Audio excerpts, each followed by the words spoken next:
Bonjour, je suis Stéphane Leroux, je suis enseignant de mathématiques et chef de département au département informatique de l'IUT Lyon 1 à Villeurbanne-Ladois. Et je vais vous présenter avec Véronique Deslandres, qui est elle-même chef de département, l'ensemble de la formation que nous proposons. On a essayé de découper ça en 7 vidéos et je vais donc commencer par des généralités. Euh, Donc les fameuses vidéos, donc moi je vais faire la présentation générale, elle fera les comparaisons BTS DUT, puis les parcours, et enfin on refera une présentation comment candidater et la question très souvent posée de la poursuite des études. Cette vidéo elle est déposée sur YouTube et on va essayer de faire que ce ne soit pas trop long à regarder, puisqu'on a eu des retours comme quoi il fallait accélérer. Alors, accélérons. Déjà, la première chose à dire, c'est que quand un étudiant entre en département informatique à l'IUT Lyon 1, il entre dans une composante de l'université. D'accord? Ça veut dire qu'un étudiant qui entre à Lyon 1, c'est un étudiant qui est un étudiant de l'université Lyon 1 au sein de l'IUT. À l'intérieur de l'IUT, il existe plusieurs départements, on en a cité quelques-uns. On voit que le département informatique est même en doublon, puisqu'il y en a une sur le site de la DOA, celui que je présente, et un département informatique à Bourg-en-Bresse. Il existe d'autres départements, on a cité celui de GE2I, parce que c'est un département qui est quand même assez proche de ce qu'on fait nous en informatique ici. À l'intérieur de notre formation informatique, on verra plus loin qu'il y a 3 parcours que nous proposons sur les 4 qui sont proposés nationalement. La première chose à bien comprendre pour pouvoir comprendre ce qui se passe en termes de... Je bouge ma photo. En ce qui concerne la formation, c'est de comprendre que BUT, ça veut dire Bachelor universitaire de technologie. C'est un terme qui n'est pas très très bien choisi, bachelor, parce que c'est un terme qui désigne en général des formations à bac+3, mais qui n'ont pas le grade de licence et qui ne sont pas reconnues aussi autant qu'une licence, alors que le bachelor universitaire de technologie, dans l'arrêté qui est sorti en 2019, est bien une licence professionnelle qui est donc adossée à une université. Donc là, il y a une ambiguïté dans les termes qu'il faut essayer de lever. C'est aussi une formation qui a lieu dans un organisme public. Qui veut dire organisme public, veut dire des frais de scolarité qui sont comme pour une licence générale autour de un peu moins de 200 euros pour une année de scolarisation. En ce qui concerne les contenus, en première année, c'est assez commun. Il y a beaucoup de cours. Je reviendrai plus en détail sur les contenus. Beaucoup d'heures de cours, des heures de projet.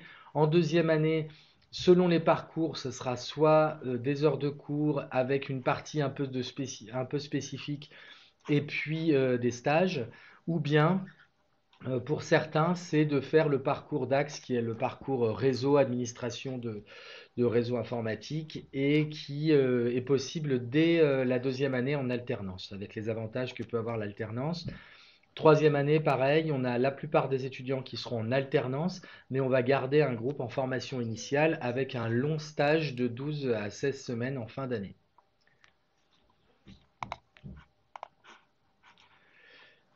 Si on entre en alternance pour le parcours d'Axe, on entre en deuxième année et on poursuit en troisième année. Il est obligatoire d'être en alternance l'année de validation du diplôme.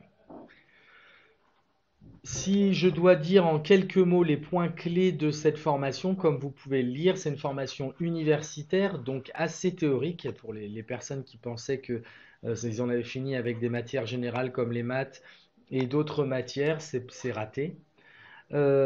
C'est plus ciblé à partir de la deuxième année. Il faut des capacités d'adaptation et des capacités de travail. Je le dis de plus en plus au groupe d'étudiants que nous recevons. Ça ne suffit pas de venir en cours, il faut vraiment avoir une capacité de travail personnel. Ensuite, les cours sont assurés par des enseignants-chercheurs et des professionnels.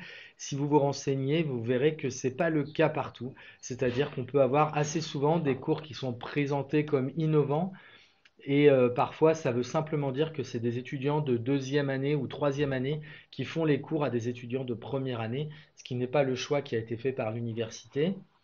26 étudiants par groupe, on est quelque chose de très raisonnable. Il y a des TP qui sont en demi-groupe. Il existe du soutien qui peut être mis en place dans certaines matières et le tutorat par des étudiants cette fois de deuxième et troisième année qui sont rémunérés pour du soutien en dehors des heures de cours. Il y a beaucoup de projets, 600 heures sur les 3 ans. On voit que ces projets ont une grande importance à la fois dans le nombre d'heures, mais aussi dans l'évaluation, puisqu'ils peuvent représenter jusqu'à 40% de la note dans certaines unités d'enseignement. J'entrerai pas trop dans le détail de ce genre de choses. Enfin, il y a des stages et de l'alternance, nous l'avons déjà vu.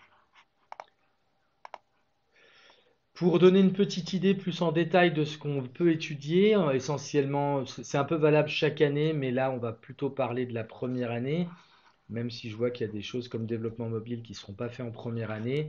On voit des matières informatiques qui sont dans la partie gauche, mais aussi des matières générales, et on voit que ça ne représente pas du tout une toute petite part, c'est très important. En particulier, il y a des cours de maths, d'économie de gestion, des cours de communication et de projets professionnels personnalisés. Le programme n'est pas décidé par notre BUT, mais par notre IUT, pardon, mais est un programme national, même si à l'intérieur, chaque département peut l'organiser, peut choisir par exemple les technologies qu'il présente pour faire de l'initiation à l'algorithmique, par exemple. On s'appuiera sur Python, mais il n'y a pas d'obligation écrite comme ça dans le programme. En ce qui concerne les projets, on l'a dit, il y a beaucoup de temps de projets qui sont aussi des projets pour lesquels on a fait le choix, qui est un choix qui est cher financièrement, mais qui, on pense, est plus intéressant pour les étudiants, de projets où ils sont encadrés par des enseignants, même s'il y a une partie du temps de travail qui se fait tout seul chez eux. Donc si je reprends les éléments principaux, ici, démarrage des cours début septembre. Si vous pensiez que venir à l'université, c'était commencer ses cours en octobre et finir en mai, c'est perdu. Ça va durer de début septembre jusqu'à mi-juin en général. On peut avoir des bonifications quand on pratique du sport, ou aussi de l'engagement. Ça peut être de l'engagement, par exemple, on a parfois des pompiers ou des gens qui font des choses à l'extérieur et qui essaient de le faire valoriser sur leurs notes, ce qui n'est pas une obligation. Là, une des dernières choses qu'on peut dire, c'est qu'il y a un fort encadrement, donc beaucoup de pression pour être présent en cours, c'est-à-dire que c'est la contrepartie de cet encadrement. L'assiduité est obligatoire. Un étudiant qui a plus de 5 absences injustifiées au cours d'un semestre ne peut pas valider ce semestre. Donc ça oblige les étudiants à venir, ce qui est aussi la force pour faire réussir les étudiants. Ça a l'air assez basique comme ça, mais c'est de les obliger à venir en cours.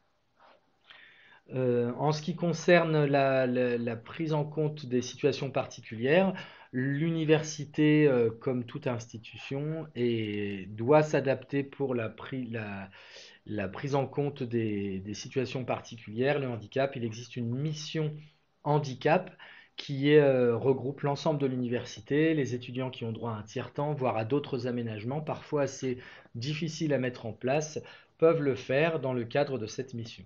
Enfin, les cours d'anglais et de coms ont lieu à 100% en demi-groupe euh, pour certaines activités. Pour en savoir plus, n'hésitez pas à voir les autres vidéos qui vont présenter les autres aspects de la formation. Et vous avez aussi évidemment le site de l'IUT, le mail pour le secrétariat qui est évidemment caché pour la fin. Et enfin, un site général qui est le site des étudiants. Donc vous pouvez effectivement aller voir ce que voient les étudiants. Voilà, enfin nos vidéos. Merci beaucoup.